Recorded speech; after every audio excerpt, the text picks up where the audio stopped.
Hello, everybody, and welcome. My name is Callie Morris. On behalf of the Arab of Women in Maritime Association, AWIMA, and the IMOGENder Network, with the support of the Kingdom of Saudi Arabia and the United Arab Emirates, it is my honor to present Women in Maritime, Preserving a Legacy of Resilience Towards Achieving a Barrier-Free Working Environment.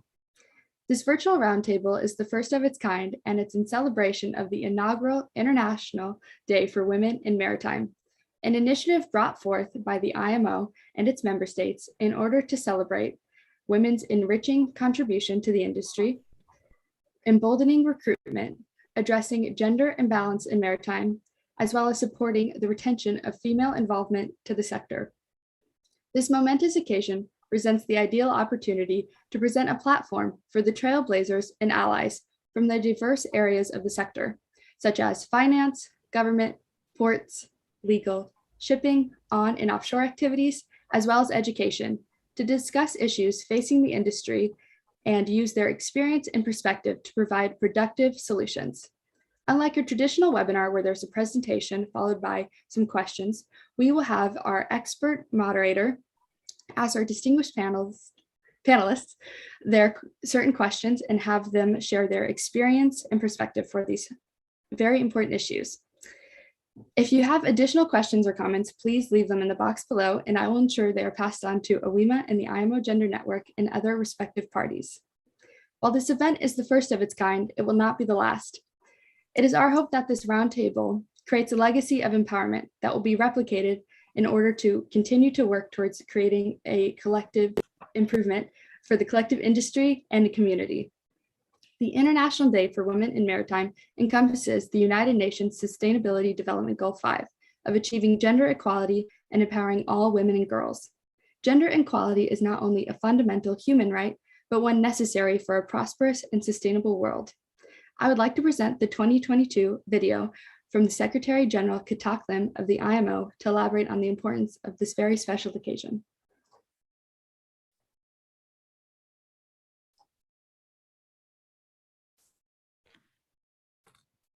Gender equality is recognized as a key platform for sustainable future. It is enshrined in the Sustainable Development Goal 5, one of the 17 goals that underpin the United Nations Sustainable Development Agenda, which countries all over the world have pledged to implement. For more than 3 decades, IMO has been supporting gender equality through a Women in Maritime program, seeking to empower women in the sector through training, visibility, and recognition. To provide the opportunity to highlight and celebrate women in maritime, during last December's assembly, IMO member state designated 18th May each year to acknowledge and to pay tribute to the accomplishment of maritime women. Additionally, the observance will promote the recruitment, retention, and the sustained employment of women in the maritime sector, and support the work to address the current gender imbalance in maritime. On this inaugural International Day for Women in Maritime, let's take this opportunity to celebrate the many women who are contributing to the future of maritime. Navigators, engineers, surveyors, CEOs, managers, representatives of government and the industry, those chairing IMO organ meetings, and women in every other role across industry. Women are working in all facets of the maritime sector across the globe to support the transition to a decarbonized, digitalized, and a more sustainable future for the maritime industry. There is still a gender imbalance in maritime, but times are changing as it becomes recognized that diversity in maritime benefits the entire sector. Today, maritime is for everyone. As I have emphasized previously, it's not about your gender. It is about what you can do. At IMO, through training, visibility, recognition, we aim to support a barrier-free working environment for women in maritime.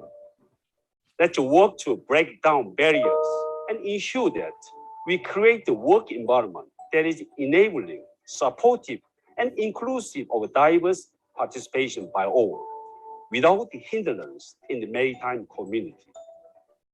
I wish you all a very happy International Day for Women in Maritime.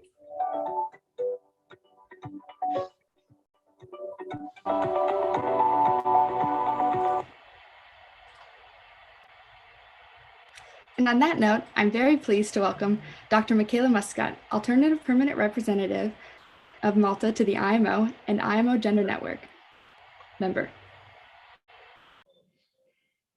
Thank you for this kind introduction. It is my pleasure to be here today along with the other esteemed speakers.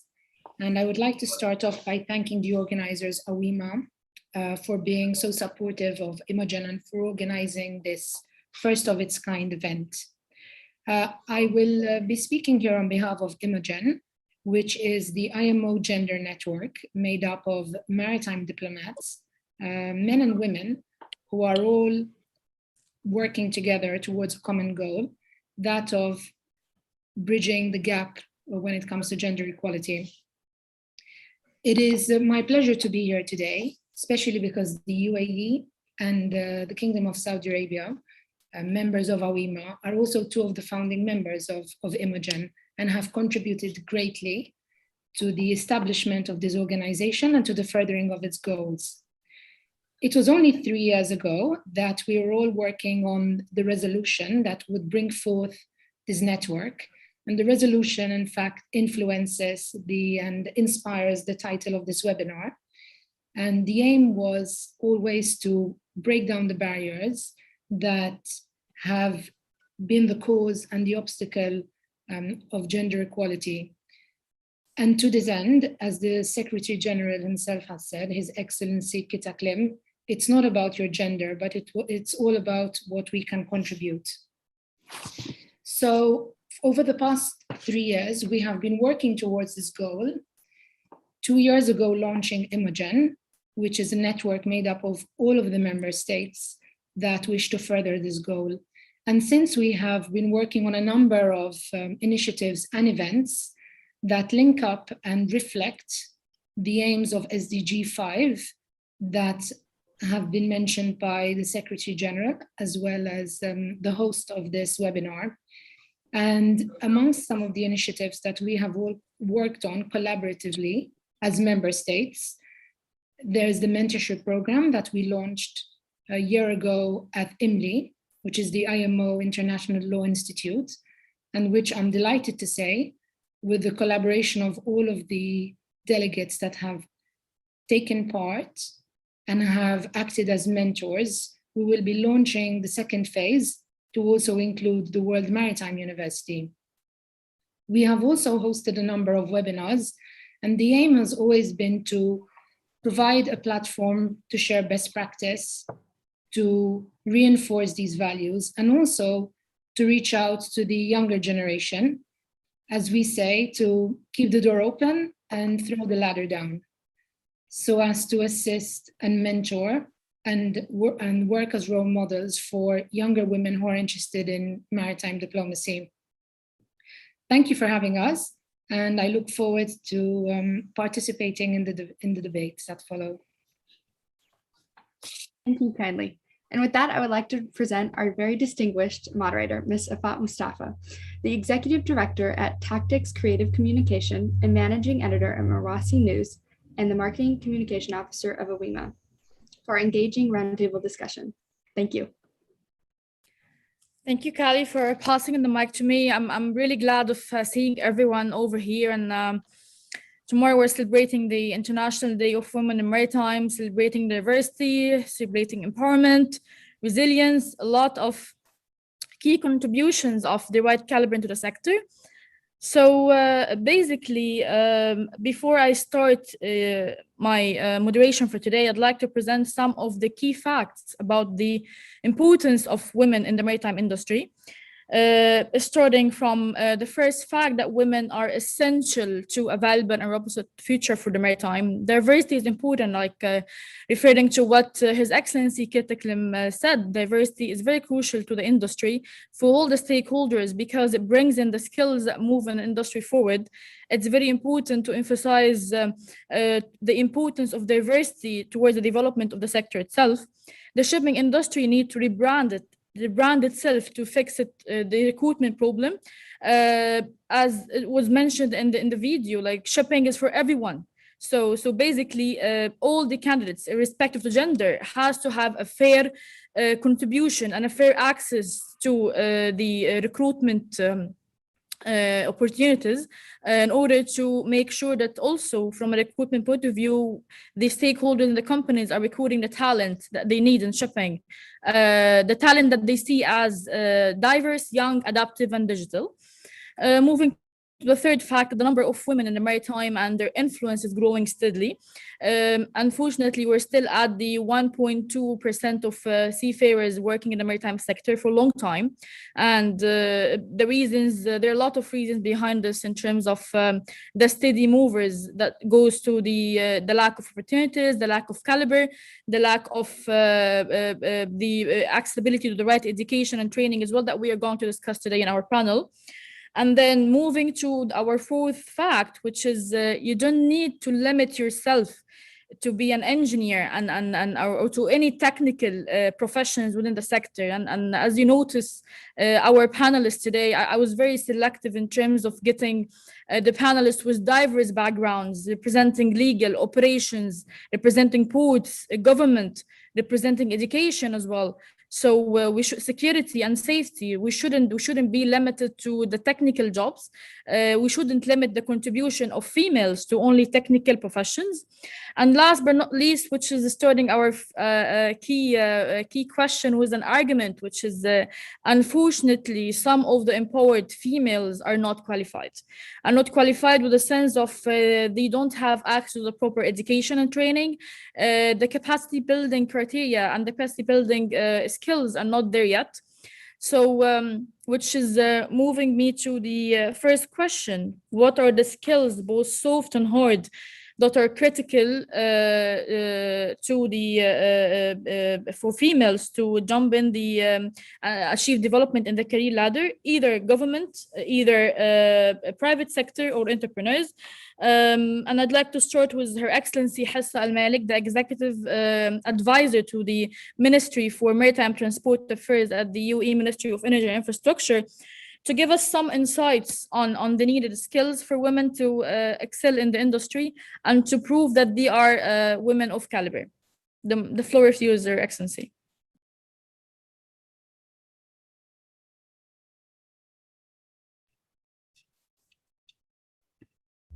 Hi. First of all, thank you for such wonderful event, gathering the powerful female with the male who keep empowering female all the time, and we appreciate whatever they did for us. Going back to your question, Affat, I believe either female or male in any profession. The most important things, and this is what I'm keep telling all my colleagues, you have to love whatever you do. You spend like third or half of your life in your job. So if you join something that you don't like, you will ruin your life. So if you love your profession and whatever you did, you will deliver much more than what you expect. If you love your job, you will find yourself curious about it. You wanna keep, continue learning about the new research and new data information regarding your profession. And in maritime, it's more important to love whatever you do, you did on this profession, because somehow, the maritime jobs, it's not that popular jobs. People don't used to it. They know nothing about it. If you decide to be part of this regime and this industry. So you have to work hard to find the information and to find the right connection with people. You have to know how to work with the right team. You have to be creative to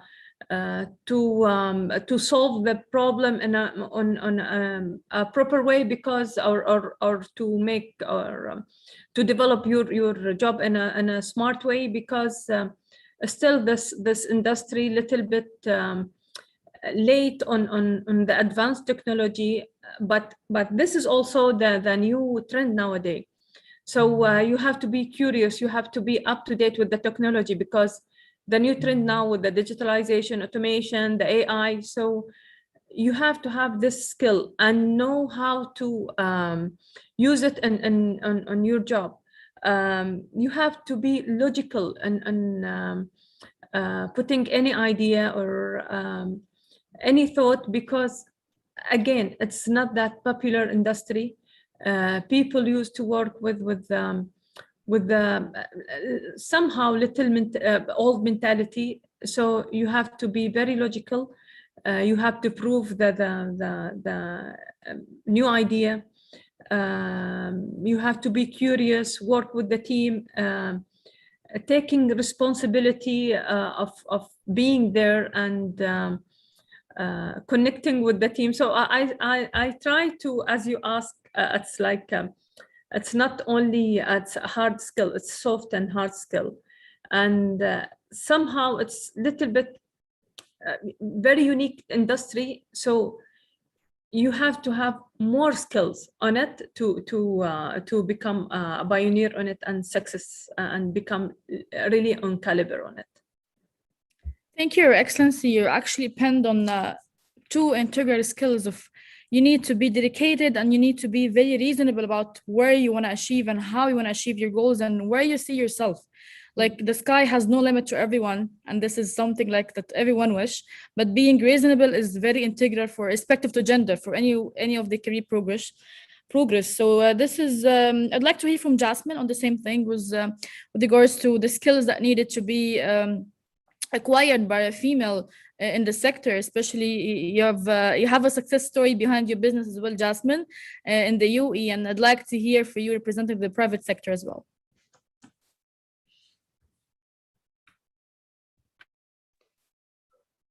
Thank you very much. Can you hear me? Yes, we can. Thank you. So it's all a bit impromptu. I'm sitting like you in the IMO. I had to go one floor up to find a place I can actually start my my laptop. You know my attitude. I find it sad that in 2022 we need to have events about how to get women into maritime. It's good. It's useful. You see the numbers. Obviously, we need to do something about it. But I'm wondering. I always wonder if it's really the ladies who want to get into maritime, or if it's the maritime industry who is not attractive enough. Something what Hessa was just saying. I was just looking at the list of speakers, and I don't think any of us has chosen maritime. I think we all tumbled somehow into it. I wanted to be a lawyer. I didn't want to be a maritime lawyer. I wanted to be a lawyer. And then accidentally, I had a maritime case on my desk, and I fell in love in it. We have a lot of maritime lawyers that come from international private law. And then they realize shipping is international private law. Shipping is a people business. But when you're a kid, you want to be a doctor or a lawyer or an engineer. I have never seen a boy or a girl saying, I want to go into maritime, if it's not family related. So it's still quite a lot of family business. So on that point, I think we as industry, we're not attractive. There have been efforts from different organizations to say, we need to start to go into schools, or we need to have a comic series, or like something like the Captain Philip, you know, the situation to bring shipping a bit closer to people. If I tell people I'm a maritime lawyer, they look at me, they don't know what that is. Like the same for you, effort. If you are saying you're a journalist or an editor, yes, I'm a maritime journalist. They would say, what, you speak about yachts, super yachts? So our industry is quite a hidden industry. And we know during COVID, We know 90% of the goods are transported by sea. We industry, we know during COVID, without ships, without the amazing work what seafarers have done, we wouldn't have had our food on the shelves in the shops. We know that, but only our inner circle in the shipping community.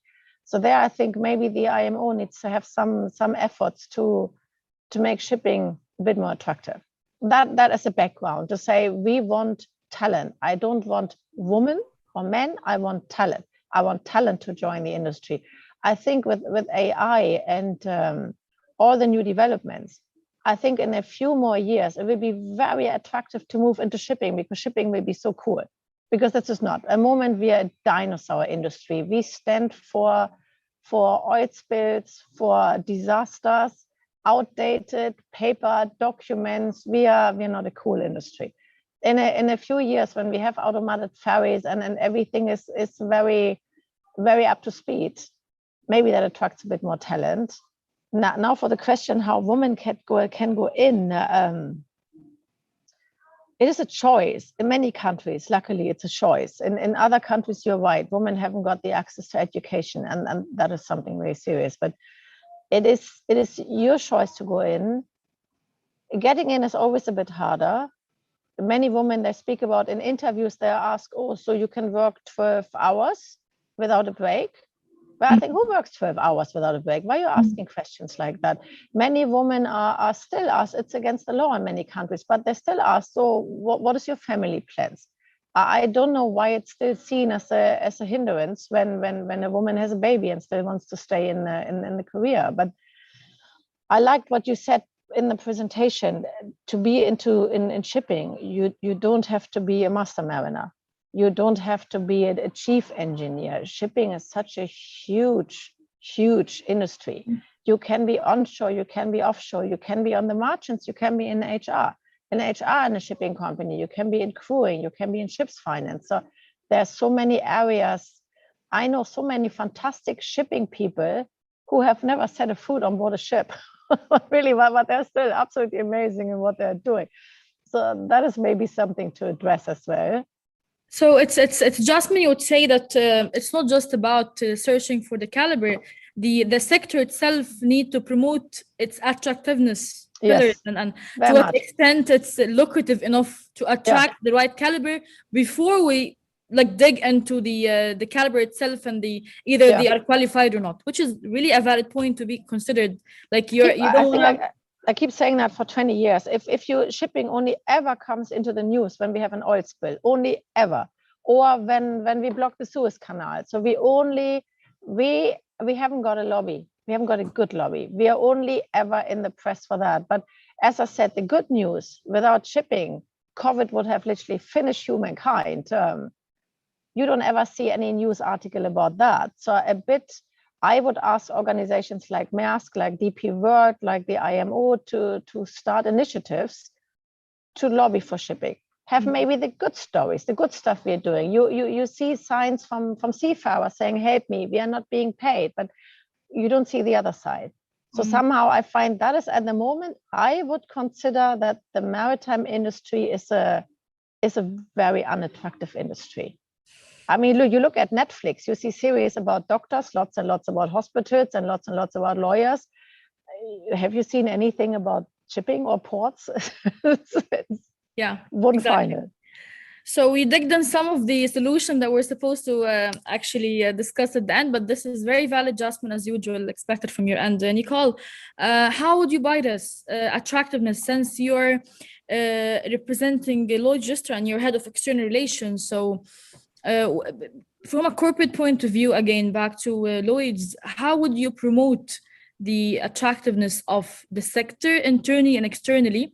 And how would you basically making sure that the caliber that are attracting are the right caliber to be part of your organization?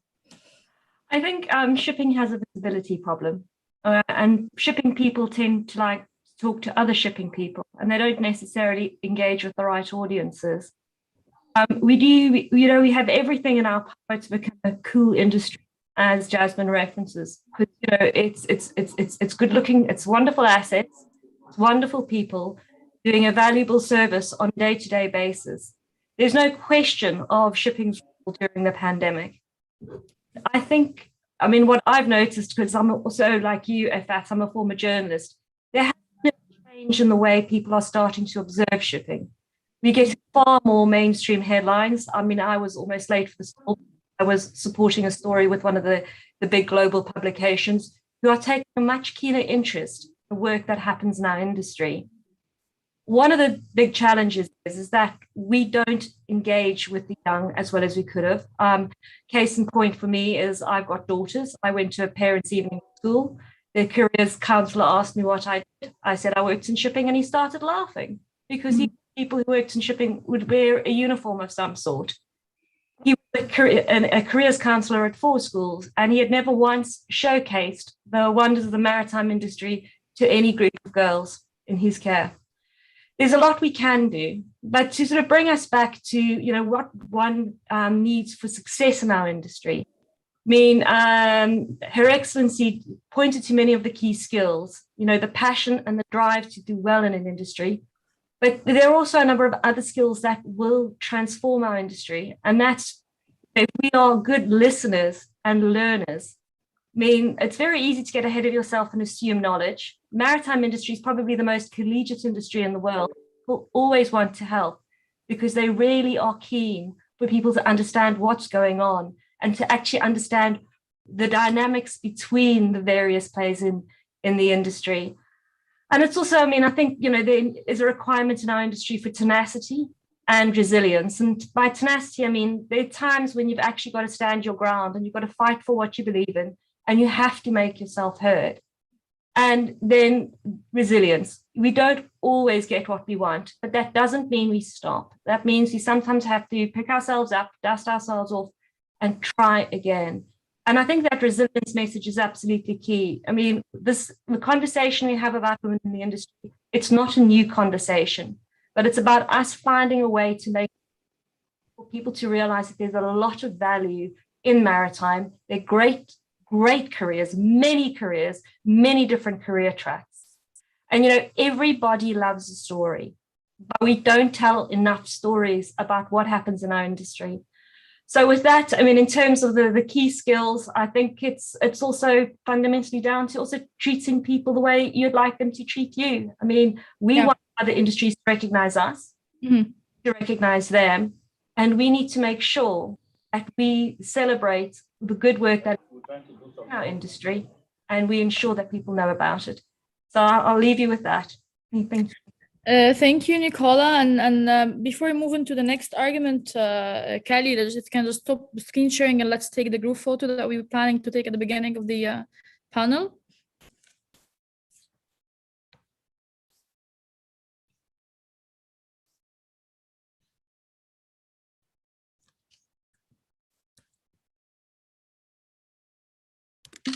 You're mute, Kelly.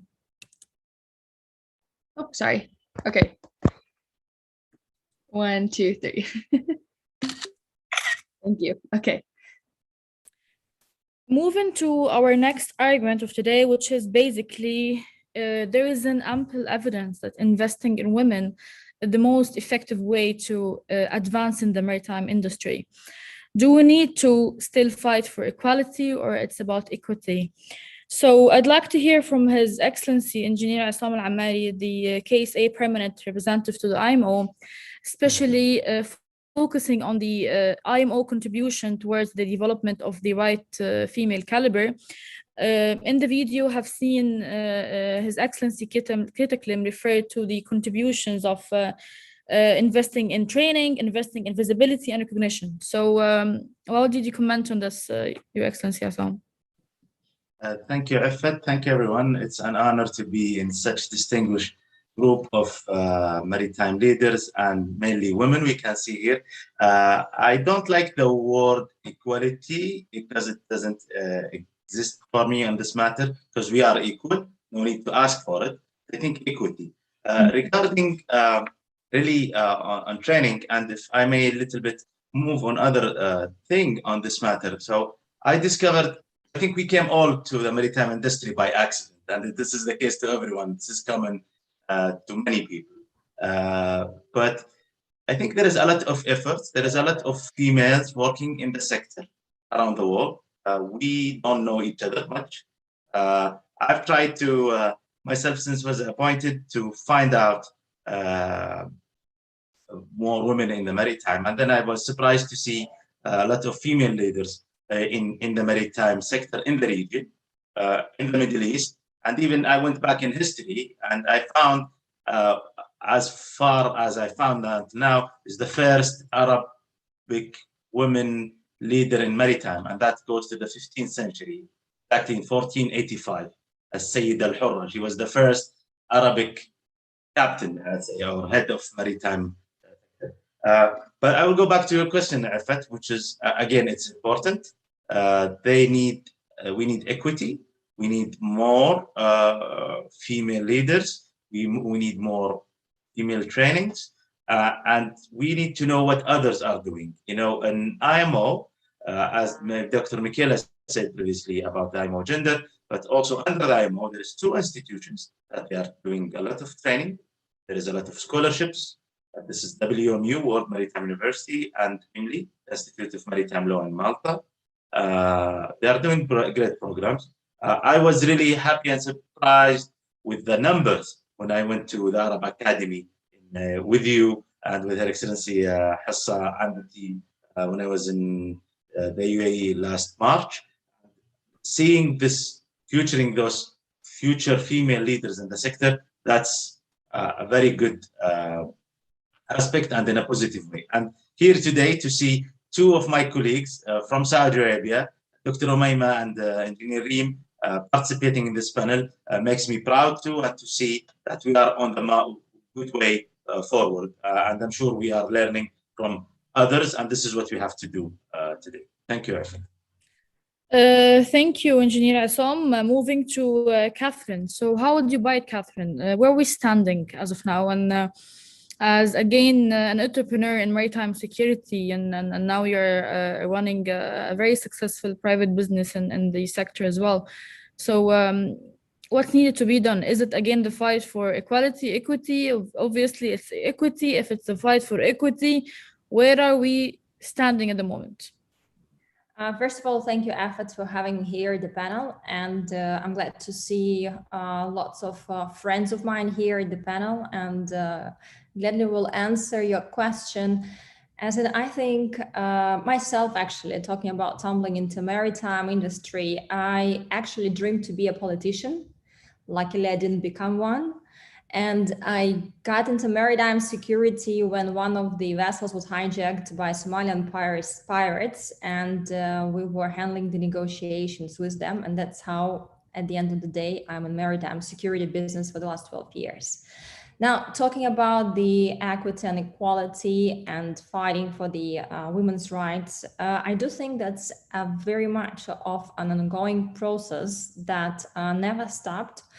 And it did not start, let's say, when the Employment Policy Convention was ratified and the ILO provided much of support to implementation of employment policies and programs in large numbers for females in order to be involved into diverse technological programs. However, the national policies and programs were not fully taken into consideration by many countries that implemented and ratified this convention.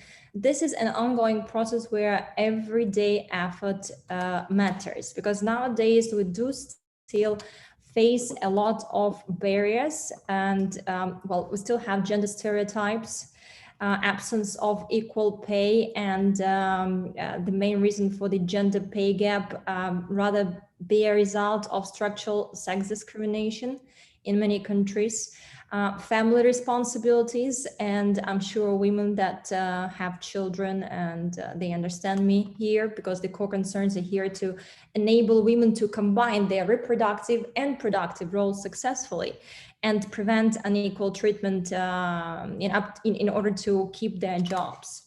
And I would say that one of the examples of the member of UK Parliament, when she became the first lady who took her baby for a debate in the Parliament, that was pretty impressive how women can cope with these things. I would also like to point out that there have been a lot of progress during the last decades. And as an example, there are way more females that enrolled to schools and universities in developing countries. There were also Equal Remuneration Convention and ILO Convention on Discrimination ratified in advancing gender equality. At the same time, the number of female parliament members globally has doubled. So we do see that there is a certain growth happening in terms of accepting females as equal players. Still, there is a tremendous work to be done. And as it was very well said before, I agree with the previous panelists, a lot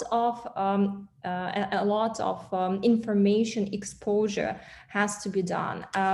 Probably the first step would be in ensuring equal participation of women and girls in education at the workplace, granting women full equality under all laws and ending all policies that disadvantage women, providing adequate parental leave and childcare opportunities, and also public employment programs that were pretty successful in the developing economies. Coming to some statistics, I would like to point out that I've done some research, and out of the report of McKinsey, it says that a full potential scenario in which women participate in the economy identically to men would add up to $28 trillion, that is equal to 26% to annual global GDP into 2025, compared with the business as usual scenario. So as we can see, evidence that gender equality can have a catalytic effect on achieving economic and social and environmental transformation is overwhelming. We have to encourage women into the labor force, and that's hopefully will become imperative, not just to decline or reduce economic risks, but also fully to harness a nation's supply of talent. And just a quick example for you about the women's role in environment. Nowadays, the whole world, because of the geopolitics, trying to step off and to step into the green economy, and the green transformation is very important well, for this world based on all the issues in the geopolitics. And it's essential that countries are recognizing new technologies. Hence, it's essential that these strategies ensure that women can benefit from the new work opportunities through training and skills development, technology and markets. But at the same time, we understand that's not a fast process. It took much time, and it's going to take a lot of time. Nevertheless, I do see lots of success.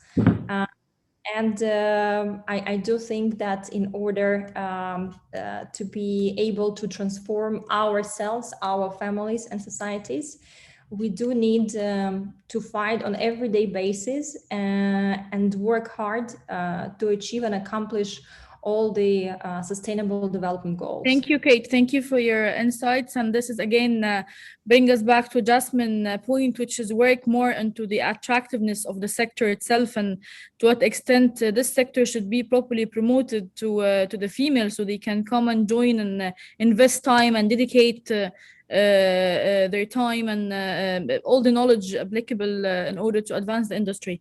Moving to Gina.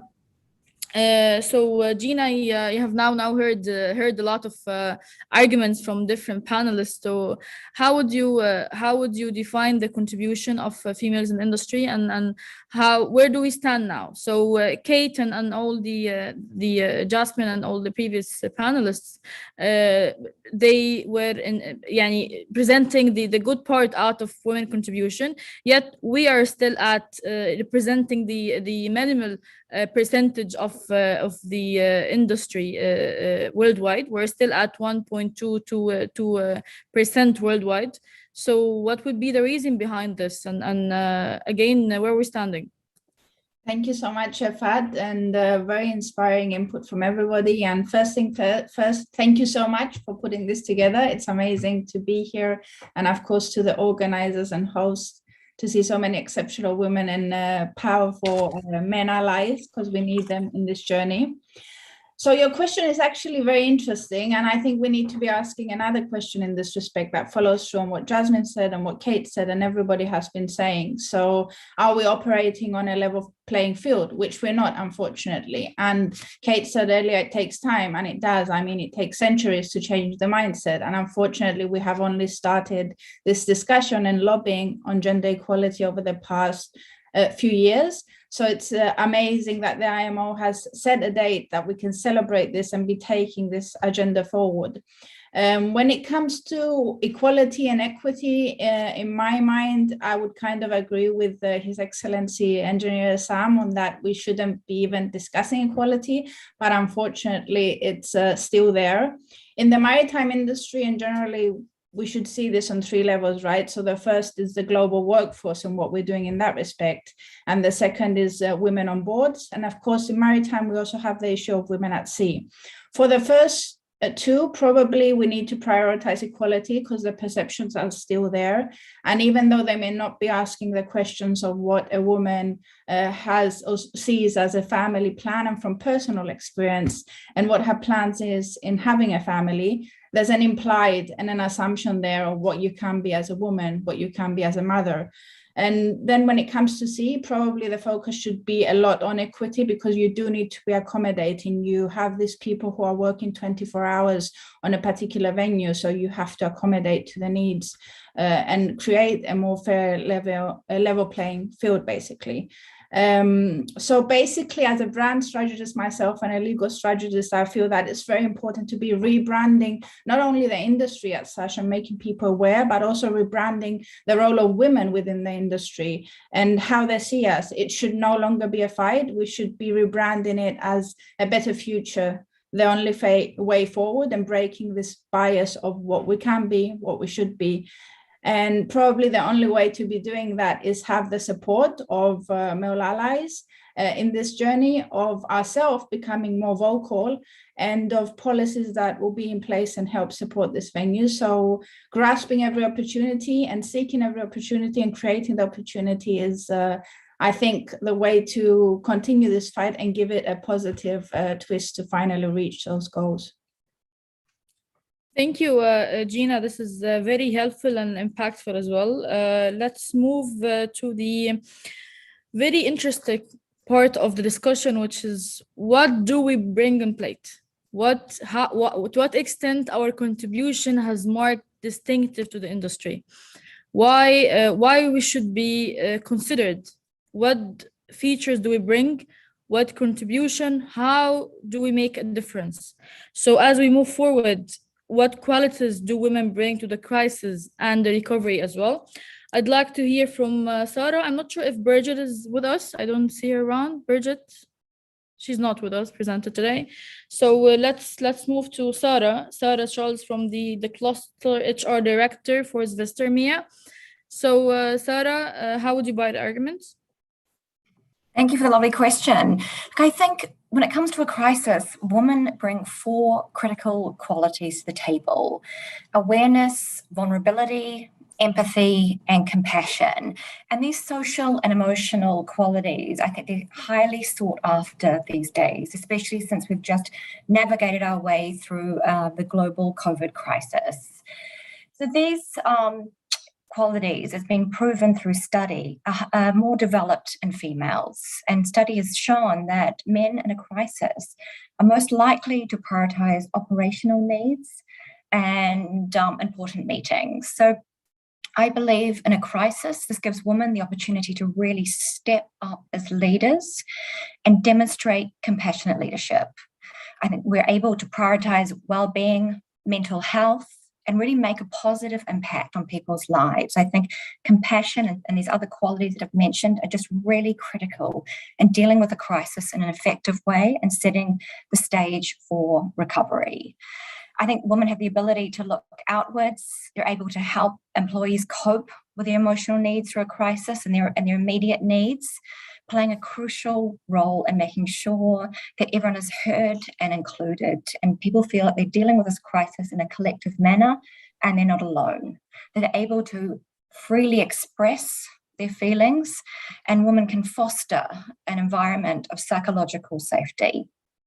I think the ability to deal with a crisis through supporting stress and trauma that employees face will, I think, inevitably able to support an organisation to bounce back quickly. It will unleash or unlock employees' ability to be innovative and creative, which is necessary to navigate a crisis and really emerge healthier on the other side.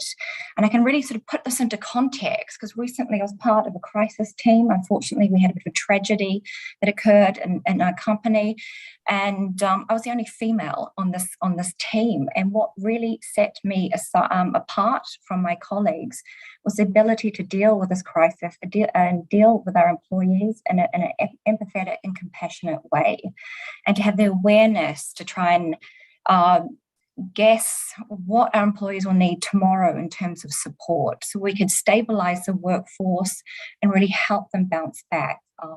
And at the helm of our crisis team, we had a female leader, a chief operating officer, and we could really feel her might all the way from Copenhagen. She dealt with this crisis with absolute strength and compassion. She showed the crisis team a huge amount of compassion, which enabled us to be our best selves. And then we were able to provide the best support to the business and really try and stabilize the workforce and work towards recovery. You have pinned on key two contributions, which is basically how do females master both social and emotional intelligence in the matter of crisis, which is basically, unfortunately, the stereotype against female contribution that the majority of females, they do lack these two factors, emotional and social intelligence, especially at the crisis time. So what you're saying is that you're referring to we cannot say there is a majority of women, again, master these two qualities, but again, there is a acceptable percentage of women, at least in each corporate organization, they do have this sort of features that helps, again, when it comes to crisis time. Right, Sarah? Yes, absolutely. Dr. Mikila, so how would you divide this? Emotional, social intelligence. How far are we from these two features? So thank you for this question, and it's a really interesting discussion. Hi, Sarah. She's covered quite a few points that I was planning on addressing myself. In that regards, compassion, empathy, and emotional intelligence, which are really critical values to bring into the workplace. And it is true that most studies seem to conclude that the majority of women do bring these critical skills into the workplace, and that this impacts the outcome and the results, both on a profit making level, but also from an operational point of view in terms of, for instance, employee retention. So what I would like to add to this conversation are 2 points. One is that I don't want to essentialize women. So although the studies do conclude that women are more likely to have these values, these are values that are learned. These are values that are the result of socialization. It's not that biologically women are designed this way. So I think the next question should be, how can we train all people in the workplace to have these critical values, these values that we all agree are really important and that make for a better workplace, for a more effective one, and for a more profitable one. And the other point that I wanted to address as well is that in addition to looking at gender in terms of diversity, I would say that diversity as a whole, diversity in a broader sense is really critical. And I think that we need to look at not just gender diversity, but also to try and break down gender diversity in a sense that we look at women with different skills, from different socioeconomic backgrounds, from different ethnic groups. I think that the more diverse the workplace, the more likely it is that you have a group of people who can bring in critical and different skills. And I think that this is particularly important in a crisis, which brings me to my third point, and that is the problem of groupthink. One of the biggest problems in a crisis, sociologically speaking, is that when people are under great strain, under great stress, there is even more pressure to come to a consensus, to find a way forward, to find a resolution. And of course, whilst this could be helpful, it can also be problematic if the same group of people who potentially caused or drove some of the factors that lead to the crisis are the ones who also have to find a solution. So again, this brings me back to the point of how important diversity in all forms is. And of course, that includes women.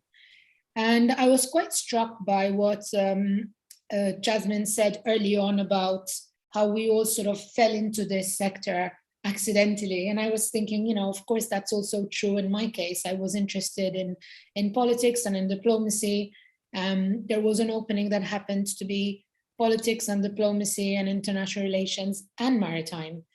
And I think that this is part of the problem with the sector. Again, echoing what other distinguished speakers have said before me, that we need to think a little bit about a narrative. What does it mean? What does it mean to work within the maritime industry? How does it align with people's values, especially the younger generations and younger women entering the workforce, especially in a post-COVID context, where values, I think, have taken on more importance. And again, linking up to really salient political issues here, where I think we'll see more and more women taking on important roles, more leadership, more senior roles, and that's with regards to climate change and the environment. I think that there's a really critical role and a major role that women can take leadership positions in. And we're already seeing that. We're seeing that at the International Maritime Organization on climate change negotiations, but also more broadly, if you follow any of the COP conferences, increasingly you'll see that there's a higher number of women in leadership positions taking forward their country's negotiating positions. So basically, if there is a lack of opportunities as of now due to the lack of exposure as well from the attractiveness or the promotion of such opportunities from the corporates, so this is move us to the next point of discussion. We should create opportunities. So we should again look for the gaps, identify the gap in the sector, and then again try to see how would we fill it. So maybe we can go for some sort of training in order to be qualified to fulfill this position, or we can open up new business or something that would serve the industry better. So we should not limit ourselves to what is promoted. We should always dig behind the gaps and then try to fulfill it. Dr. Aisha Al-Busmait, the UAE IMO Goodwill Ambassador, would like to hear from her about this point, which is where do you see opportunities for female business growth? And if there is no opportunity, how would we create the opportunity?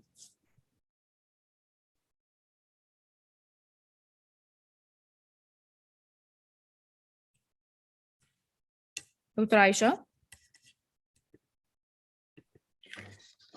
Can you hear me now? Thank you. Yes, yes, we can.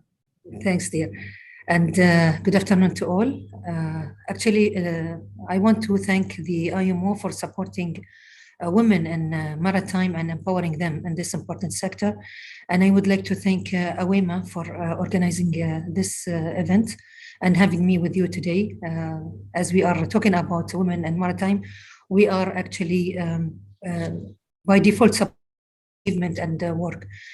In business, actually, women, they want to get more involved in business if they are having more knowledge and experience. And for that, we can conduct like a networking event, bringing the expertise along with the SMEs organizations where we having them, I believe, in UAE and Saudi Arabia and Egypt, everywhere in the Arab world. They want to come and be part of the business, but they don't have the knowledge. They want to invest in maritime business, but they don't know, where to head. So I believe that, especially that we are in, AI and digitalization business, and this is the future actually for the maritime. As I've seen, like for example, in DP World, women comfortably can operate the harbor cranes from their disk computer. So it's now I believe that can support them in giving them the information actually. Where to start, where to maybe bringing the expertise with the women. And lately I heard actually that there is an event in Saudi Arabia this year, bringing the expertise with the women who want to start the business, actually the entrepreneur in general. And in 2023 it will be here in UAE. So it will be also an opportunity. And lately we can see lots of women, being part of the academy in UAE, which is something that makes us happy. But still, it's not, for them decide to be a part of their job career or to be an entrepreneur. And this is a big chance for us to guide them and to give them the information. For me, actually, I came up with some recommendations.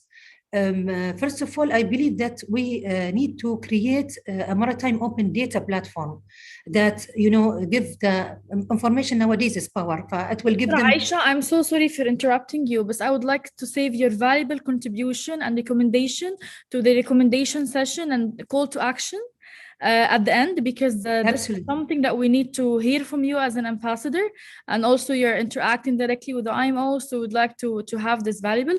But Dr. Aisha, you really penned on a very interesting point, which is how women can benefit from the networking and interactions and events and important events, B2B events, in order to create their opportunities for to drive business growth, especially for entrepreneurs and private sectors. So thank you so much, Dr. Aisha, for your contribution. Absolutely. I'd like to hear back from you again. Please, I'm so much looking forward all these recommendations at the end. Dr. Sainem, thank you so much.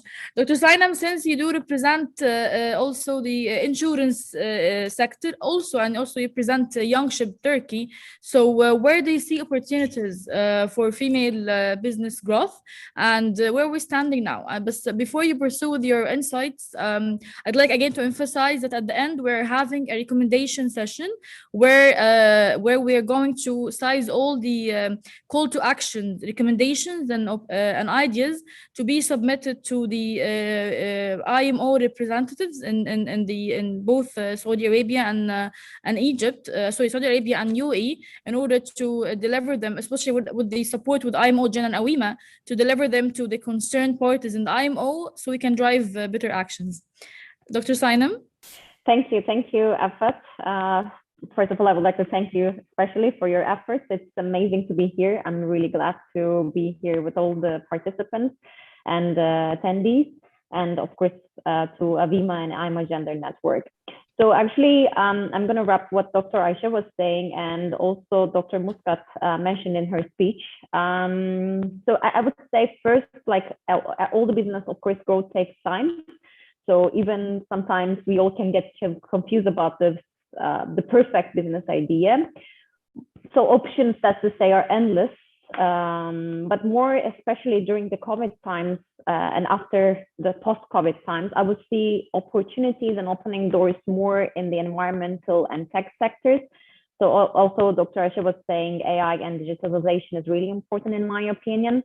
But to focus on more to the climate change, yes, climate change is now a fact of our life. and is playing a growing role in business competition, I would say. Greenhouse gas emissions will be increasingly scrutinized, regulated, and priced.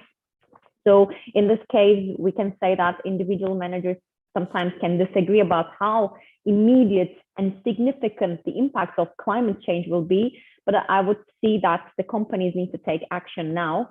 Of course, like all the businesses, there is no one-size-fits-all approach to climate change. Each company's approach will depend on its particular business and should mesh with its overall strategy.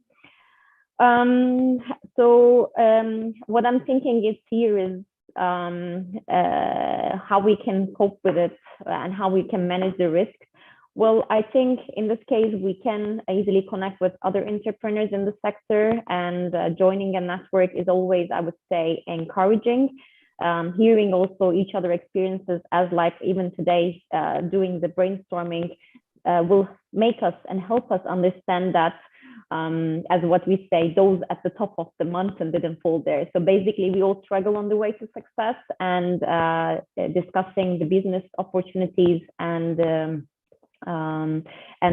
business growth. But what I'm seeing is now, especially having in this meeting with all of you, supporting each other, and I think hearing each other ideas is really important, especially during this times of uncertainty. Thank you, and I'm looking forward to hear if you have any questions. Actually, thank you, Dr. Sainem, for your input.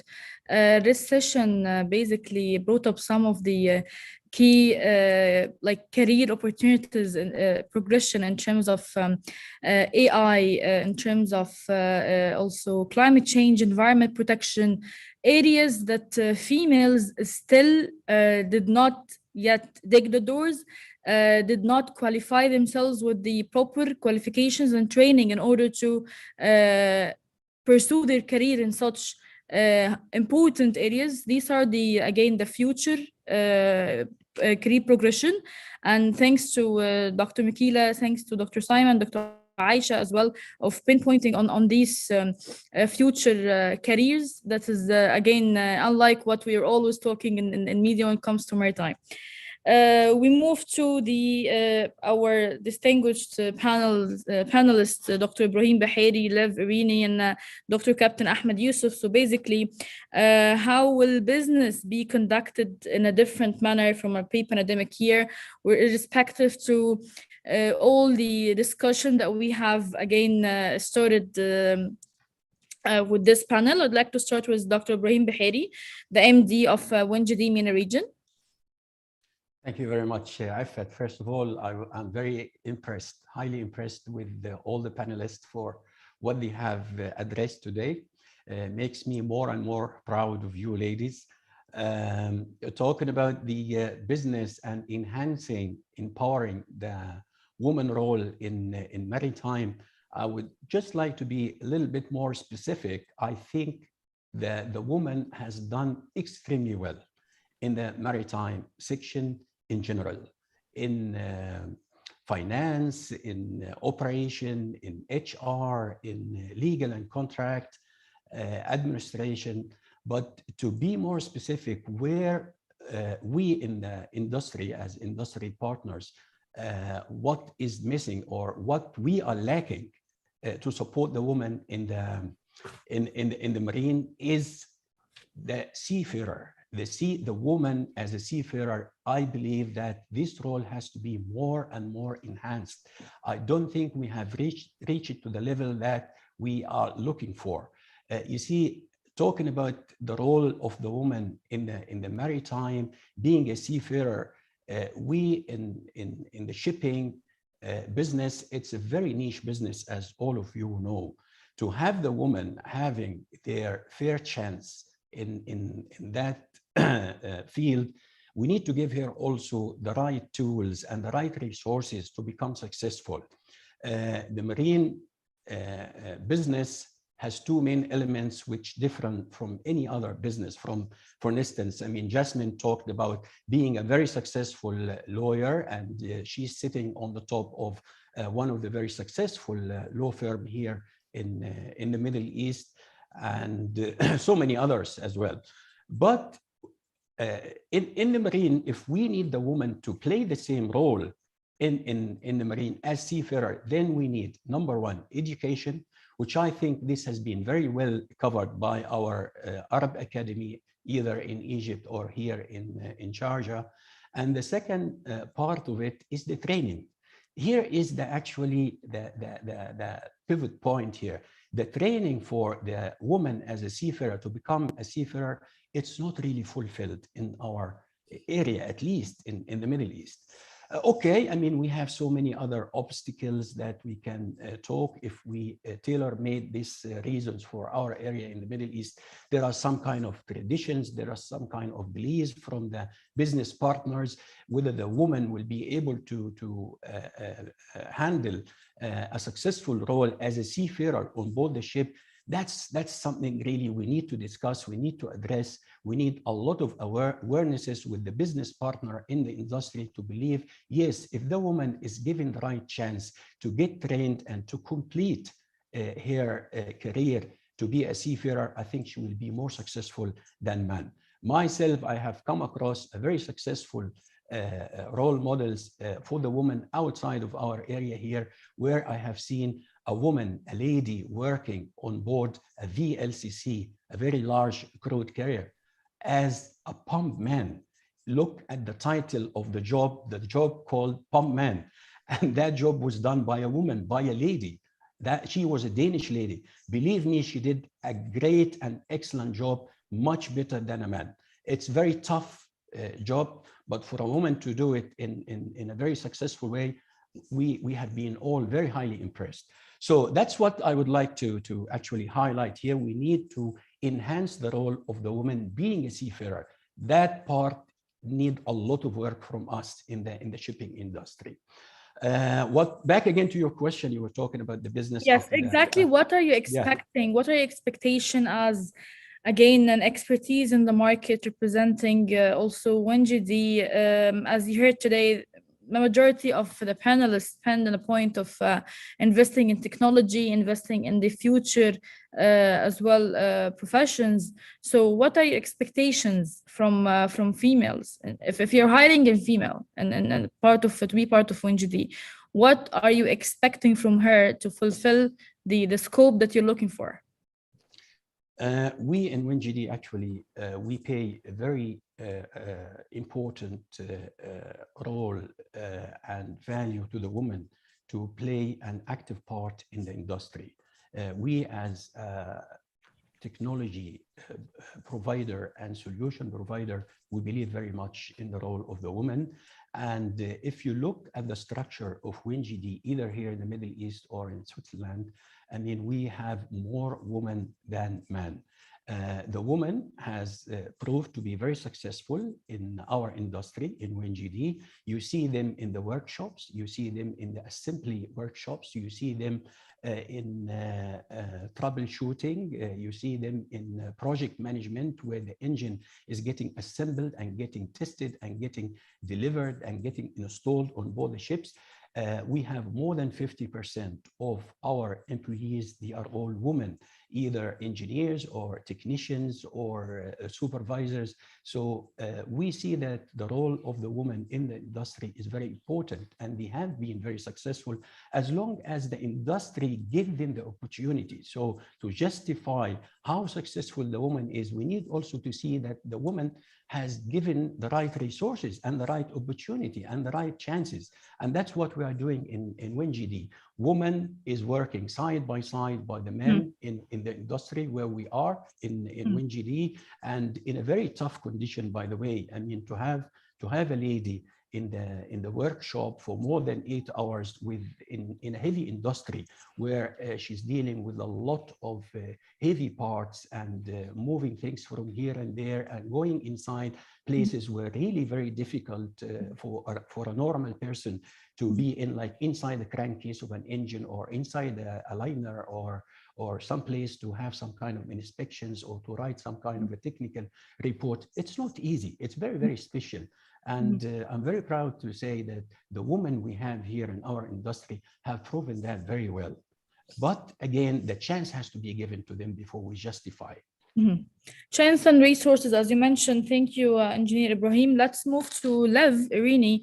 So basically, Lev, you're representing the insurance industry, which is one of the critical industries that needs, again, to attract the right caliber. So respective to your experience, respective to the exposure that you had, your career progression as well, how would you see business should be conducted different based from the pre-pandemic days?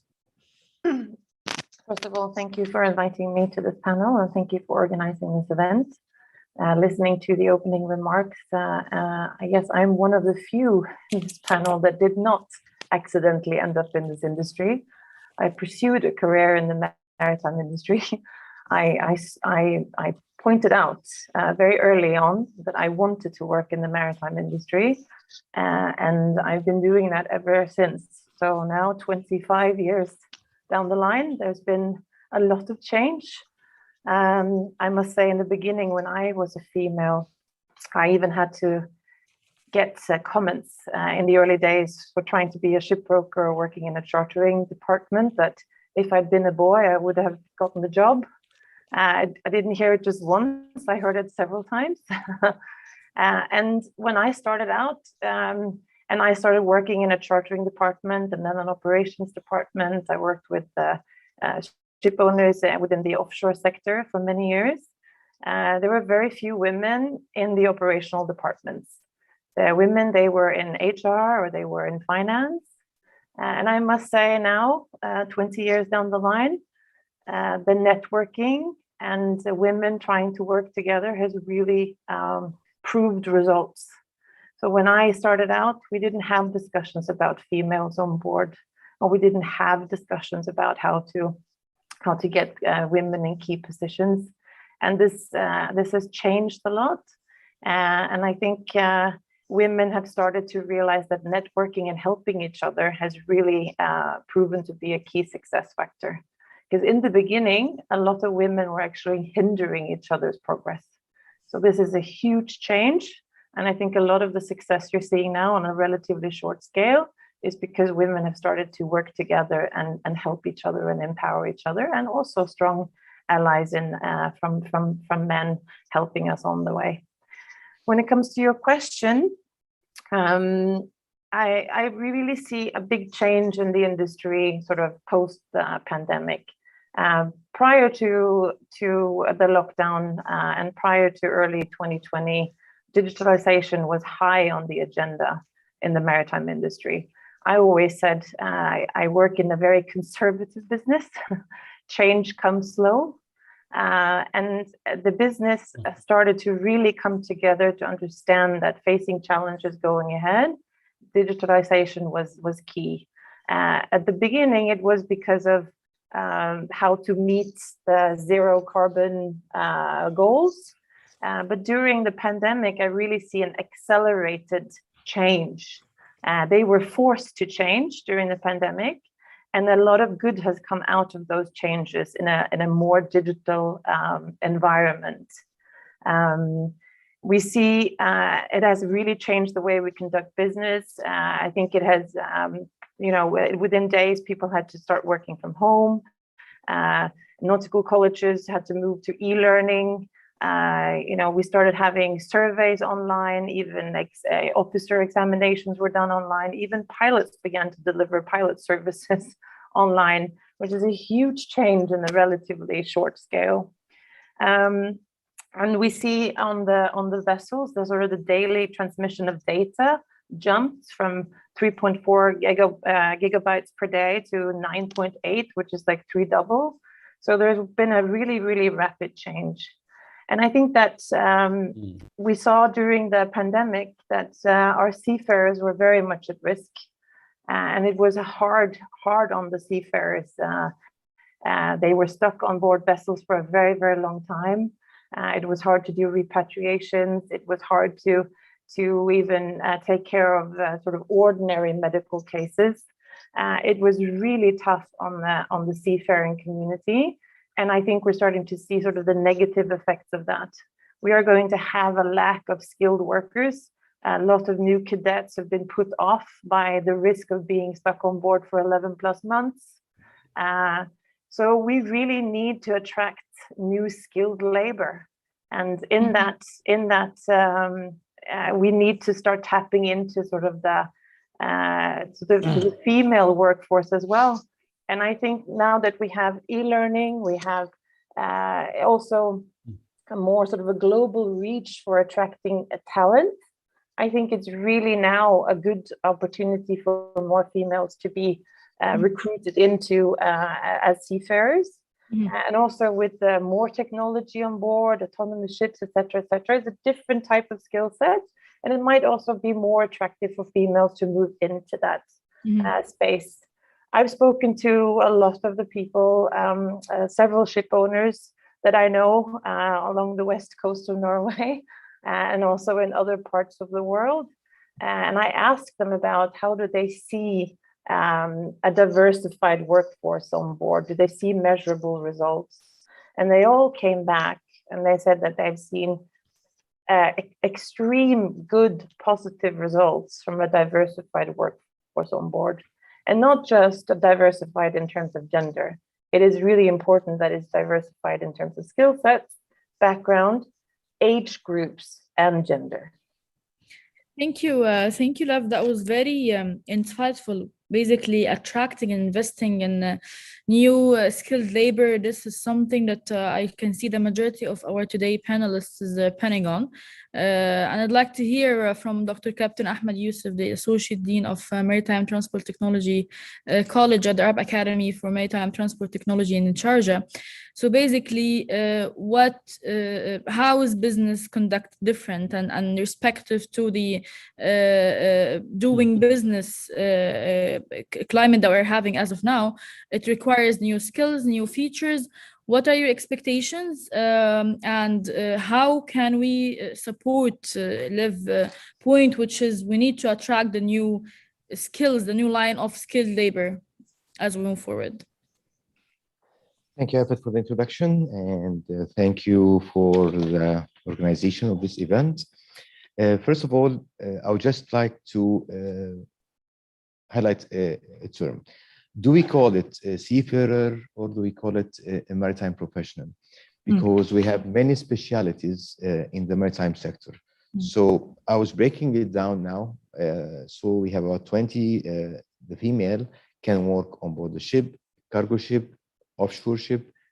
She can work in the ship management, marine operations, port operations, surveying, hydrographic surveying, ship repair, modification, building, harbor master, etc. There are many specialties. I counted many specialties. In our current situation, there is an availability for the women to work on board for about 95% of the careers within the maritime industry.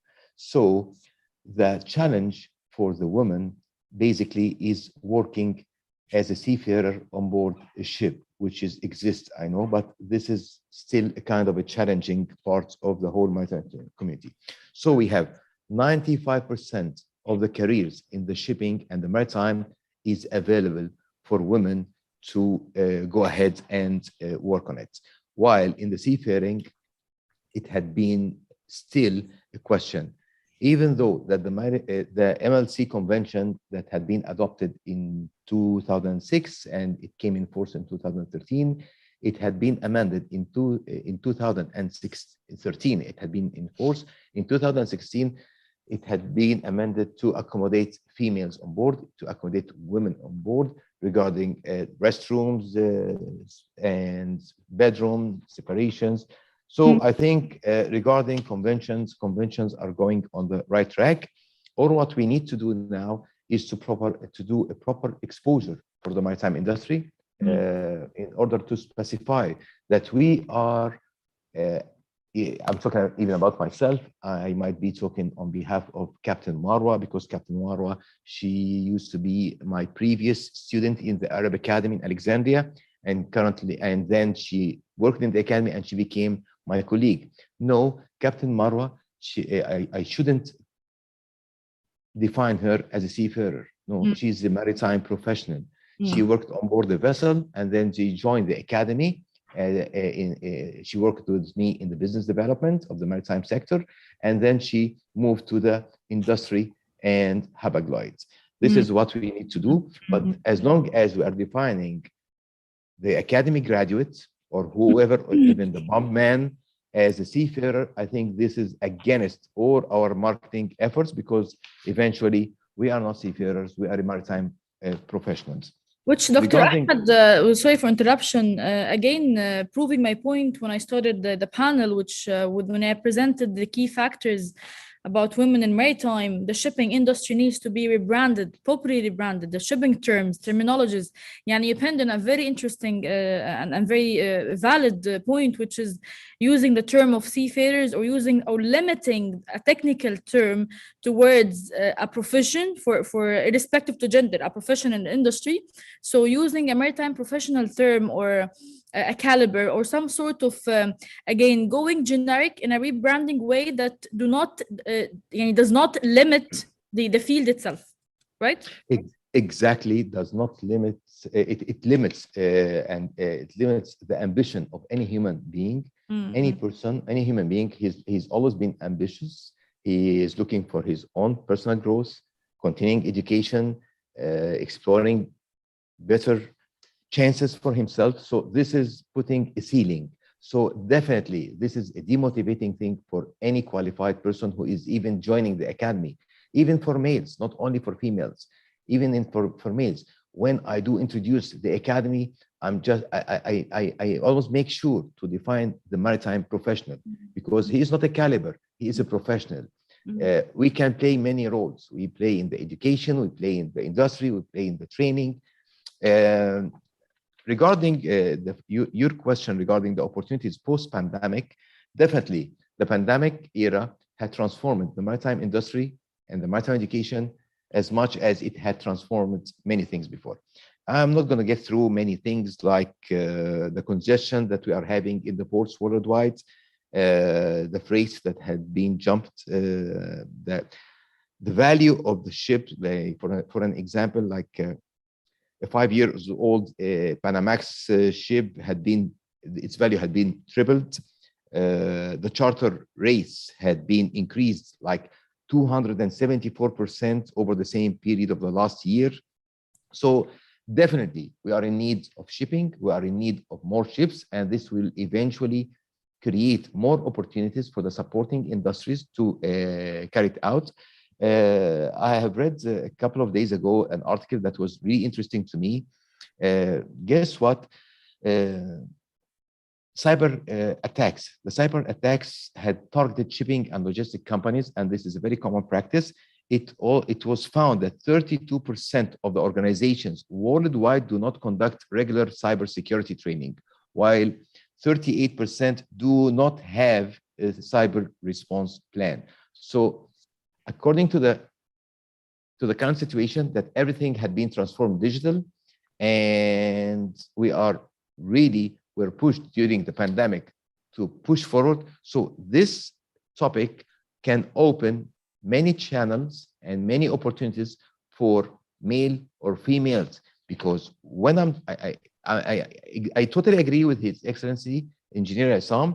I never called for equality because God created us equal.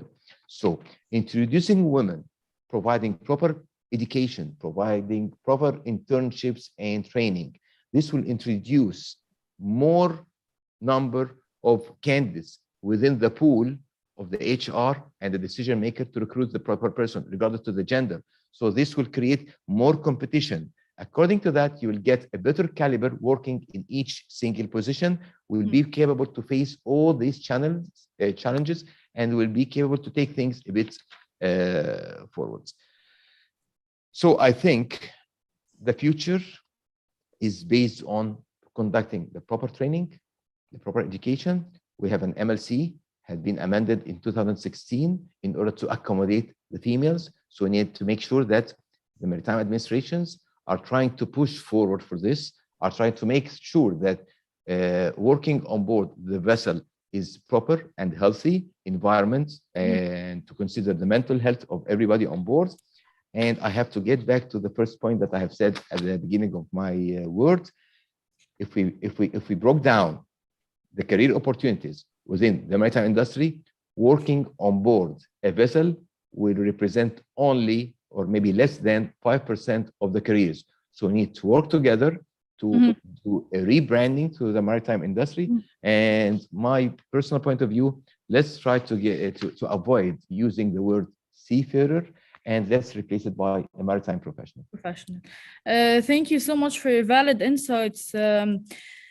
This is, again, I'm so much happy today with the fact that there are a lot of common grounds and sharing thoughts between the panelists with regards to, again, driving more solutions towards our arguments for today. Emma Howell, the Director of Digital Commercial Content, Maritime Informa Market. Informa Market is the organizer of sea trade events. I'd like to start with her for the upcoming question, because Emma, as you first making sure that Emma is with us today, right? Yes, I'm here, Effat. Thank you. So as we move forward, and have you noticed since the beginning, I started with the fact that the shipping industry needs to be rebranded in a proper way to fix its recruitment issues. And let's say the majority of the panelists so far, they agree that we need to rebrand the shipping in a different manner. Dr. Aisha as well herself pointed on the importance of such networking events in order to again do the knowledge transfer, the B2B and the B2C as well, to the females, and making sure that they are pointing on the right professions as well. So speaking on behalf of Informa and Sea Trade events, how would you create such interaction opportunity to make sure that females are having the right exposure to the target audience, the right exposure to the professions, the right exposure to the industries that are not limited to technicalities per se? Again, we're talking about diversity in careers as well. Okay. Thank you, Effat, and thank you for the invitation. As you've mentioned, I work for an event organizer and therefore are a facilitator bringing women in maritime together.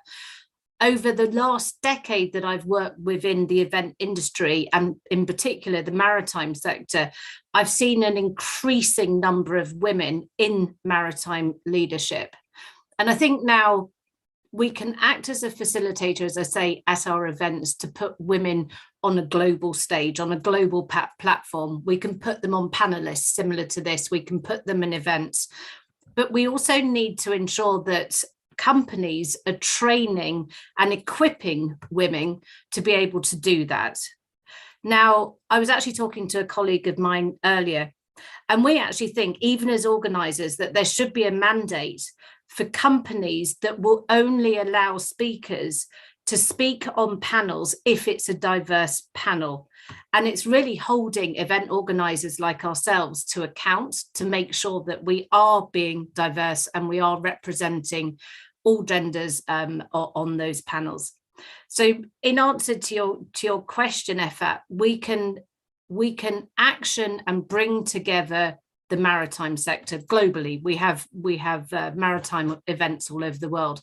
We can offer networking opportunities, but we do have to also put onus on women grasping opportunity, as Gina said. And from Dr. Michaela, who talked about forming a narrative, and this comes back into what you've just said about branding. And it's also a case of we are in a very good position to actually enable and showcase women leaders to a global audience. And I'm going to take a really good example of Despina, which we all know very well from Worcester.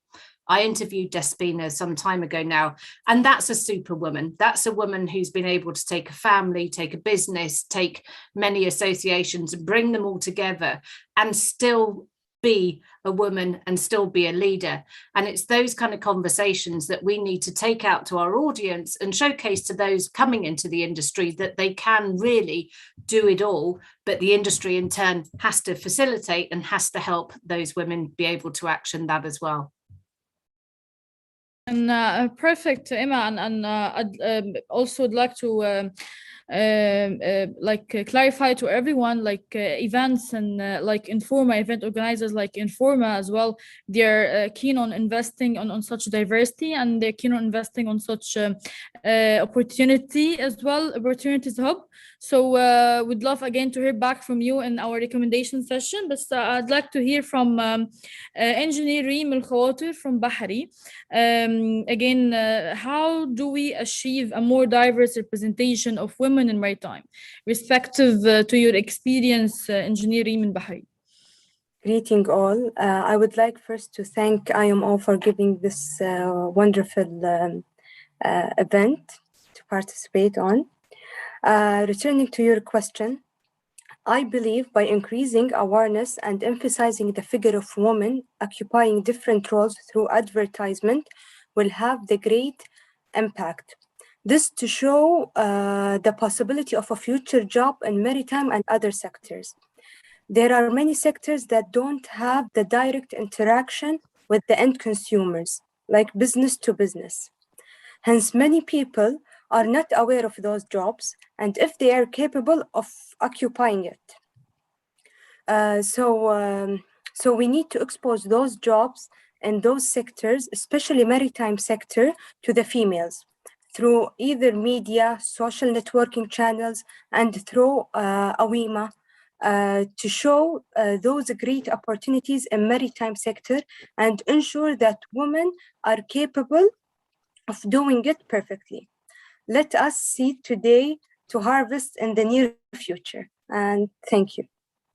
Thank you, Engineer Reem. Again, you depend on the fact of exposure, which is, again, everyone agrees today that we need to invest more in exposure and networking opportunities. Let me move to Captain Marwa Salahdar, currently being the Marine Operations Manager for the region in Hapag-Lloyd. So, Captain Marwa, how to achieve a more diverse representation of women in the sector? Thank you for hosting us today, and I want to. I don't want to talk about the same points we had talked about, but we have. Asman, sorry about that. Dasman, sorry, carry on. And for me, I want to mention two main points for us as a seafarer or as a marine professional, that we have to focus on each sector, what the sector needs. For the seafarers, they need an opportunities. For the girls, they need an opportunities from the companies. So how companies will gonna see those girls, how they will gonna provide them with this opportunity if they don't know how to achieve this girls. So we have to have a database for all this women who work in this maritime. So for more diversity, and now most of the marine company looking for to put girls on this position. So we have to have a database to provide them with this data. This is for the seafarer. For the other sectors, as I have moved from working on board vessel and for business development with Dr. Ahmed, and now with the Hapag-Lloyd as a marine manager operations. But for me, I think I worked a lot on myself to get well educated on and to get a good training on each sector I had worked with. But for the IMO, it's already, they are providing a lot of training for this calipers and for this people who work on the maritime sector. So we just need for the media to use the media to show the people what we have on this industry, what sectors we are working, we can work on. So we can use this media to show like a daily, like a live day on board for the people who work on board. For the companies, they can show, and it will be good for them to do marketing as well for themselves, so they can show what they doing on their in the like DB World, what they doing on the terminal, how they operate the operation, how people work with the new technology, with the up-to-date, so people will get so familiar with the industry now, because the image, the old image for people that we just sail and we don't do anything. But with the new technology, they have to see how we practice this and what we do every day. So we need to have like media rebranding for the maritime sector. Definitely, we need to work with the government agreement to provide more facilities for the seafarer, as the last 2 or 3 years they faced a lot with the pandemic to go back to their families and to their homes. So they have to focus with their mental health.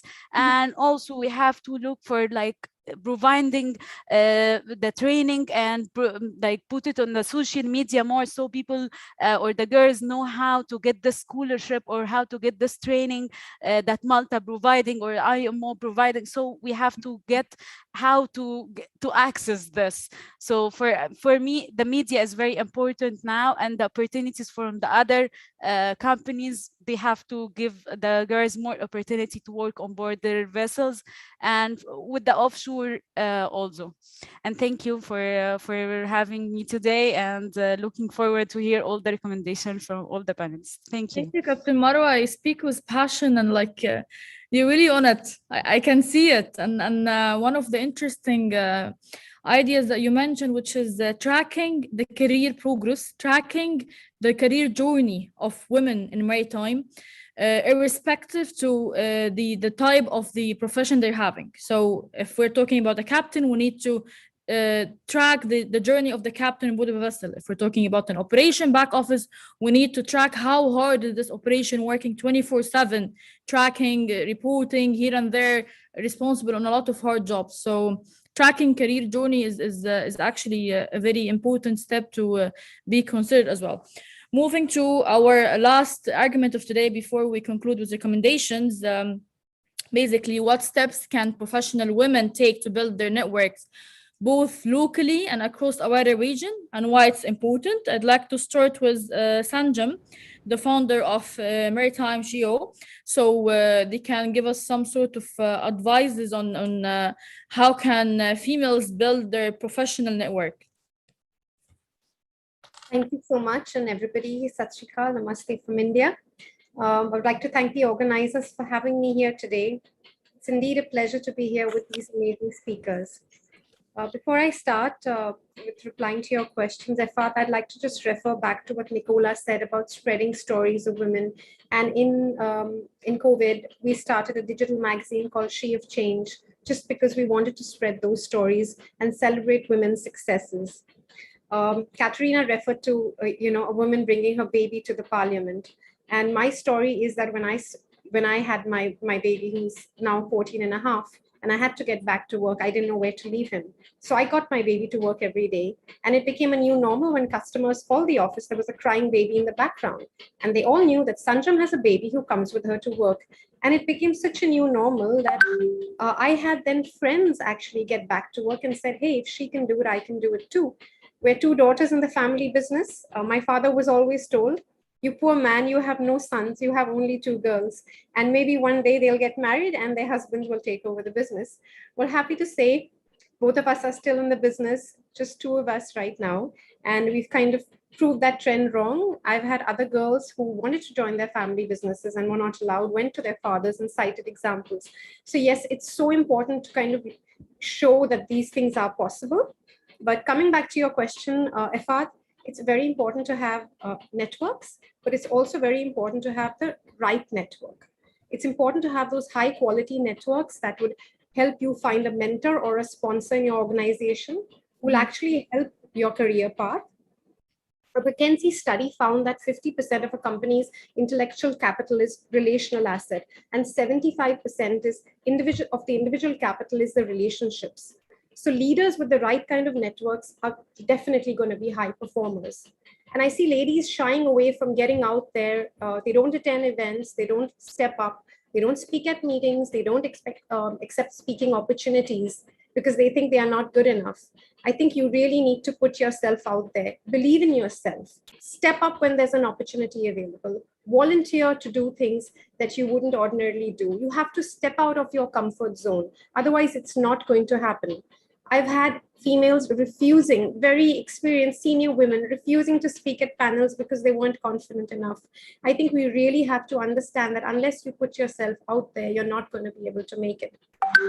I think that also we need to see the situation around us, connect to others, and develop our network by building, maintaining, and leveraging relationships. So it's a continuous process. You have to see who's in your network, who's beneficial to you, and how are you going to progress. Finally, I'd like to also say that when you go to a meeting, ladies, I've seen very often women tend to stay at the sidelines. You're hesitant, you don't step forward. And if there's tea, coffee being served, we women being nurturing, we offer to serve the tea and coffee. Please do not do that. You're there as professionals. Somebody else is going to serve the tea and coffee. You are not expected to do so. Please don't ask people, allow people to ask you questions about your home, your family. I've had people ask me comments on my clothes rather than talking shop with me. And I actually had to turn back to a gentleman and say, yeah, I thank you for saying I'm looking nice. And I loved your socks. Where did you pick them up from? So it's important to tell people that you're professionals. It's not okay to ask women to comment on their dressing in this day and age. Let's show the world that we are professional women. We are professionals, sorry. We are shipping professionals, and we need to be treated in the same light as others. And I would like to say to all the women, we need to kind of step up and have each other's back. That too is very important. We need to have male allies, but we also need to make sure the women are all together in this. Thank you so much. Totally agree, Sanjam. So we need to direct the industry to, again, frame us in the proper professional manner, apart from just asking or addressing us with some sort of irrelevant personalities that would not help at all. Thank you for insights, and I'd like to move to Dr. Umayma from the Saudi Arabia Transport General Authority. So how do we drive more diverse representation of women, again, after you have heard all the useful insights, Dr. Umayma, from our panelists today? Yes. Hi, Ifat. I'm just trying to turn on the video. I'm not sure what's going on. Yeah, because sharing is only limited to the host, and our host of today is Kali. So okay. I think if there's any video, you can just put it on the drop it on the chat bar, and then Kali maybe can open it, or we can share it later on. It's my video. It's my streaming, not. Your video. Okay. But you have a video or something. No, the camera itself. I'm trying to switch it on. Do you want us to move to another panelist until you have your camera sorted? It was actually working. Kali, can you check the privileges probably at your side? Okay, Dr. Umayma, until we move, because we're really short on time, let's move to. I wanted to keep Mahmoud till the end because he's our leadership specialist, and I believe he was sizing the all the panelists' insights. So I wanted to start with him actually concluding our recommendation, concluding our session and starting our recommendation panel. Sure, I could go on, Ifat. Okay, go on, Doctor. Go on. Yes, of course. First of all, I would like to thank you very much, Engineering Isam, Ifat, and Kali, for the invitation to participate in celebrating the International Day of Women in Maritime. Going back to the question, to the very important question of building the right network is a key tool for career development. Here I summarize 5 key steps for ladies to strengthen their professional network. Actually, just tapping on what Sanjam had just mentioned about focusing on the right people. The secret to networking isn't to attend a networking event and passing out as many business cards as you can. It's instead, you need to concentrate on the people who you know will be able to make a difference in your career. By this, I mean network of champions, mentors, and sponsors who could actually help you shape your career and give you the fruitful advice. The second step is to create a win-win situation. It's very important that both you and other party gain equally when networking. So if you benefit more than the other person, he or she will feel cheated and used. And we all don't want this to happen. We want to make the most of our networking. So when that happens, you won't be able to go back and build the long-term relationship. The third step is to give before you receive. In networking, people expect you to ask them for help. And if you turn that around and just offer them some support, your networking partner will be grateful and want to turn this favor on back to you. The fourth step is to become a connector. You don't always have to gain something in network relationship. If you can introduce people who you can benefit from one another, it is just as efficient. And the last step, which I think very important for women to emphasize their presence and to make them visible, is to use social networking or social networks. LinkedIn, Facebook, and Twitter are tools that you can use to connect in a personal way to different people in your industry. For example, on LinkedIn, you can get introduced to new contacts through your current connections, and you can also use LinkedIn as a professional database to find people who work in your industry. And with this, I'm pretty sure that women would have a great network, and they will make themselves visible and advance in their career. Thank you very much, Ifat, and I apologize for the technical issue that happens for the camera.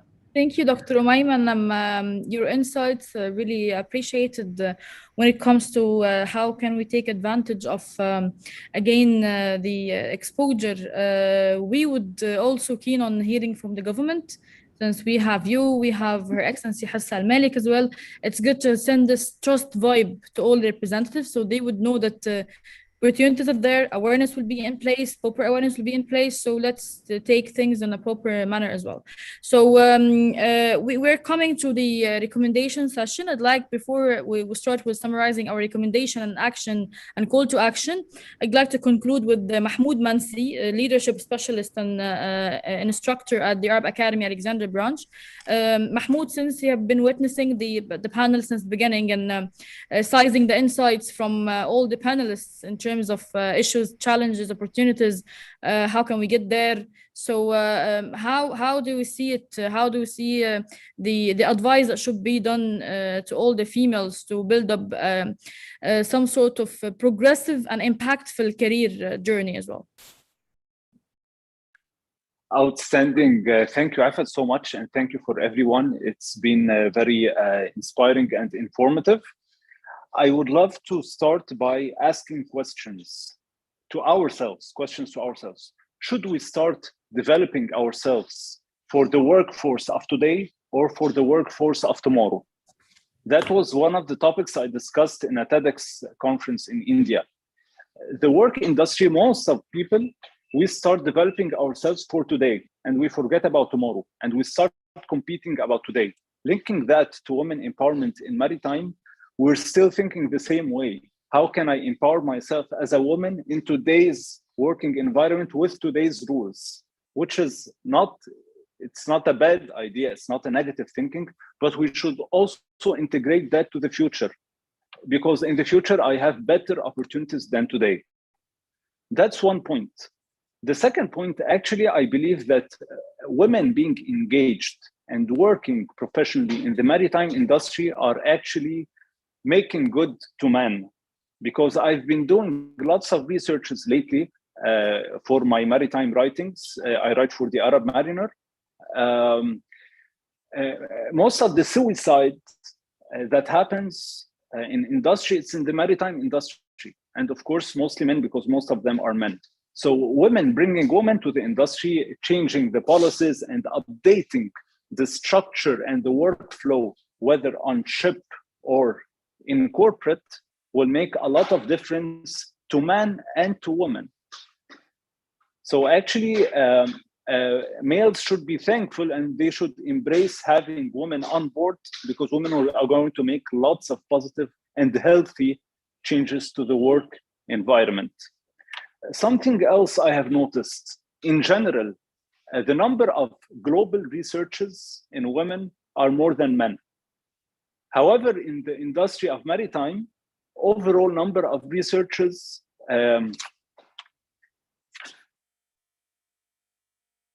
sorry, I got disconnected. The overall number of researchers in the maritime industry are not as much compared to other industries. So in our SWOT analysis, here is an opportunity Why don't I don't have to be an academic, but why don't I, as a thinker, as a philosopher, as an innovator, I can innovate in the future of my industry through research. This could be a side career I can do beside the main career I'm having, because now we're speaking, most of us are millennials. So with the millennial mindset, we are using all the talents and all the tools we have. Research is one of them. Making difference in the workplace is another one of them. Community work and CSR, and that's my recent article. Now it's going to be published soon in the maritime industry. It's booming. The entire economy worldwide is depending big time on maritime. However,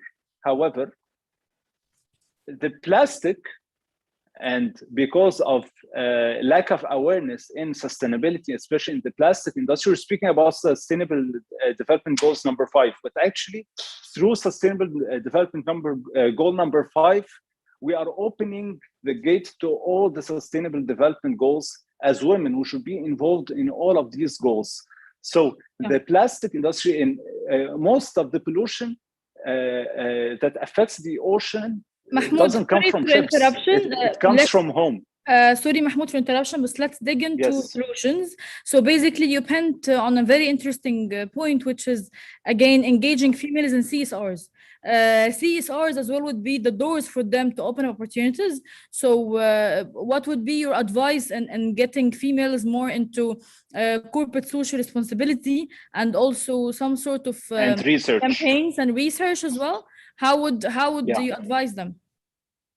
Okay, so I should have an action plan that I can benchmark my industry with other industries. What are the type of CSR activities that is not actually activated in the maritime industry? And I can become an innovator and start applying this in my industry, in my company, because now companies, CSR is a global trend, so companies are going to embrace that. So that's number 1, to do my research and to see what is the most relevant CSR activity relevant to me, and I can have knowledge about and I can implement.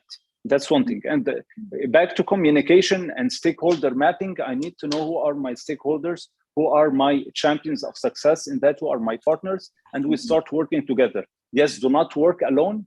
Especially in CSR, it's all about collaboration and community. So identifying stakeholders, identifying the right stakeholders who I can engage with in either CSRs or also in career knowledge. Very valid point, Mahmoud. We're now actually need to move to our recommendation list. As I mentioned at the beginning, the main reason and the cause of the roundtable is to drive actions, discuss recommendations and opportunities, and then making use of the accessibility of AWIMA and also the IMO representatives, permit representatives to the IMO in order to drive these recommendations into actions, and again work on the progression of female empowerment and female engagement within the sector. So most of the majority of the panelists today were pinpointing on the fact that we need to invest in, again, in empowering females with soft skills, invest in awareness, rebranding the sector itself, rebranding the maritime sector in a manner that, again, does not limit the sector to specific jobs or specific professions, investing as well in the sectors within the maritime industry of the future, relates to the R&D, relates to artificial intelligence, all these, again, profession that we need to knock the door with. Again, making use of such networking and opportunities, networking events to create the B2B and also create some sort of opportunities for females to engage in the sector. Again, we spoke about the CSR. We ended up with the CSR's engagement as well from females, that they should invest again in R&D and CSRs. And I want to go back to Dr. Aisha with her ideas and how can we drive better females' involvement in the sector, because I believe she had mentioned, she started to mention some of very impactful ideas that we need to consider and take them into consideration. And then I'm gonna leave it open for whoever wants to actually come up with recommendations on how can we drive the right female caliber, how can we drive the right maritime professional as well into the industry. Dr. Aisha, the floor is yours. Thank you, Afat. And I want also to emphasize in what Captain Marwa talked about, to create awareness, and this is actually, that's what will make the change. And it's also part of my role as IMO Maritime Goodwill Ambassador, is to create awareness and encourage more women, to study and to work in maritime. But I believe that there is lots of, barriers that coming in the face of the women to do so. So I came up with some recommendation, which I will summarize them in a hurry. One is to create a maritime open data platform as an information resource, including women data. We don't have that platform that I can grab the statistics, information, and so on. So also to include the maritime knowledge in educational curriculum. When I go to schools, the kids, they don't have, the characters that, attract them to maritime, or a toy, or, to attract them to maritime. And even in the curriculum, they don't know how to differentiate between the different type of ships. Also to support conducting more researches on women in maritime, which I can support in this field because I'm an expert in researches, but no one asked me, and I wanted to do it, but it needs lots of support actually, and investment. Also to exchange knowledge and expertise in maritime business, as I mentioned, and to encourage maybe more women to enter the business, as I know lots of women, they want to enter the business in general, and we can put them in the track for maritime business, but they don't know where to start. And I encourage for this to do like networking event to bring all expertise, especially with the SMEs. Thank you. Thank you, Dr. Aisha. And I would like to confirm that we are going to keep the legacy of such roundtables, either virtual or in person, using the maritime events that are happening within the region, to make sure that we, again, our voice is heard, our recommendations are appropriately delivered. Jasmine, I see you have inputs. Yes, thank you. Thank you, Afat. I think one good point is that nobody is questioning anymore whether it's necessary to have more women in shipping. So we have come indeed a fair long step ahead. And I think what everybody was saying today, if you summarize it, it is on all different levels. I like what Emma was saying. If you make it, it's all about awareness. If we make it mandatory, if every time when I see a conference invitation, the first thing is I would screen the panel list. And if I see it's only men, I would write back to the event organizer and say, why is that? If you're short of a woman, we have fantastic ladies in the UAE. I'm happy to make an introduction. Because for me, with the result that we get, that CEOs are sitting there, they're seeing that women are doing very well in what they're doing. And then maybe what Sanjam was saying, it becomes a new normal. The next time when they have a round of interviews, maybe it makes it a bit easier to say why not going for the woman. I would also ask CEOs from bigger ship owners. I would ask them, I would say, why don't you send me any of your ladies to our events? They would say, oh, Jasmine, we don't have any women in senior position. I say, okay, it's time to change, right?